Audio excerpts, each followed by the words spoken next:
एक तू सच्चा तेरा नाम सच्चा अनंत पृष्ठ 1018-19। सतपुरुष बाबा फुल संदे वाले कहते हैं, हे पुत्र, वृक्ष दूसरों को फल देते हैं, नदी अपना जल दूसरों को दे देती है, संत जन अपना जीवन ही परोपकार के लिए दे देते हैं। पर अधम मनुष्यों को देखो कि वे मांगने पर भी दूसरों को कुछ नहीं देते। कभी इंसानों के आगे हाथ मत फैलाना और ना उन्हें अपना अन्नदाता समझना और ना कभी परमेश्वर की तरफ से निराश होना।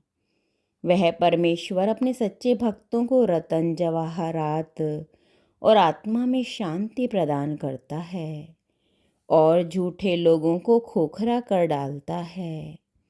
सतगुरु में तुम्हारा विश्वास अटल रहे, परमेश्वर में तुम्हारा विश्वास अटल रहे और धर्म के आचरण में मन अटल रहे।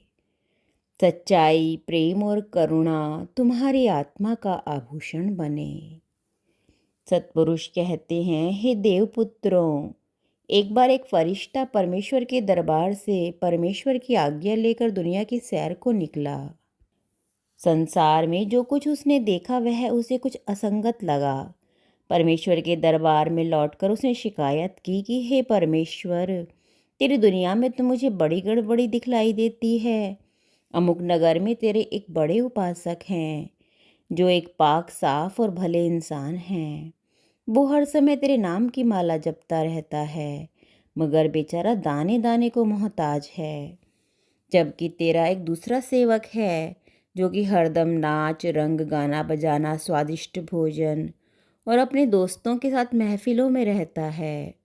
उसे तू इतना देता है कि वह सब तरह की फिजूल खर्ची और धन की बर्बादी करता रहता है।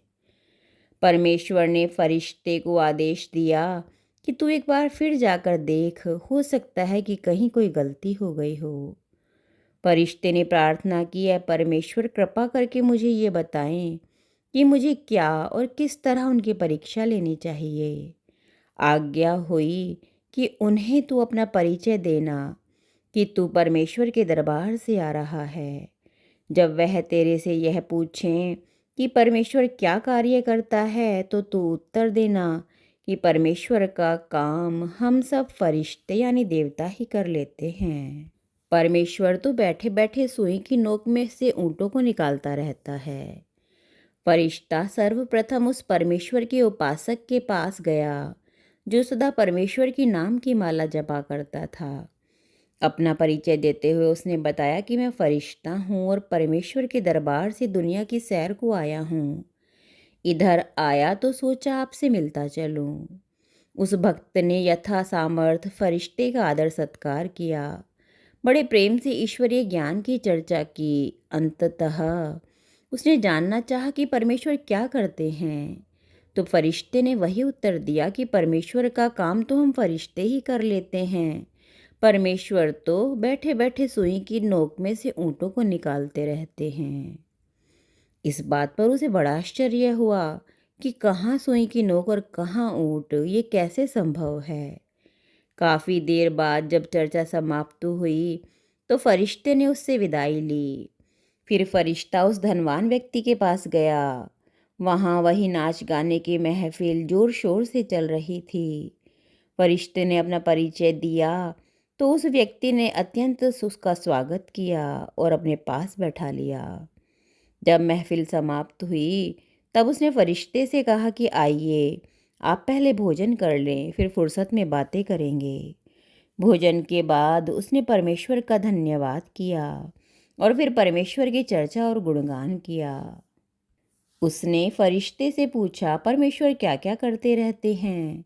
फरिश्ते ने वही उत्तर दिया कि परमेश्वर का काम तो हम सब फरिश्ते ही कर लेते हैं। परमेश्वर सिर्फ सुई की नोक से ऊँटों को निकाला करते हैं। उस सेवक ने परमेश्वर की स्तुति करते हुए कहा कि वो परम पिता परमेश्वर सृष्टि करता है, वो क्या नहीं कर सकता। ऊँट तो क्या, वो सारे संसार को सुई की नोक से निकाल सकता है। चर्चा के बाद वो फरिश्ता चला गया। फरिश्ता अपने पहले वाले निर्णय का तो स्वयं ही उत्तर पा चुका था। जब वापस परमेश्वर के दरबार में पहुंचा तो हाथ जोड़कर कहने लगा, हे परमेश्वर, तुम्हारे प्रबंध और न्याय की महिमा अपरंपार है। उसमें कोई भी कहीं भी कमी नहीं। मैं मंद बुद्धि उसे क्या समझ सकता हूँ। यदि हमारा गुरु और परमेश्वर पर पूर्ण विश्वास है और उसके साथ में उनकी याद भी हर समय बनी रहे, तो हमारा जीवन सफल है।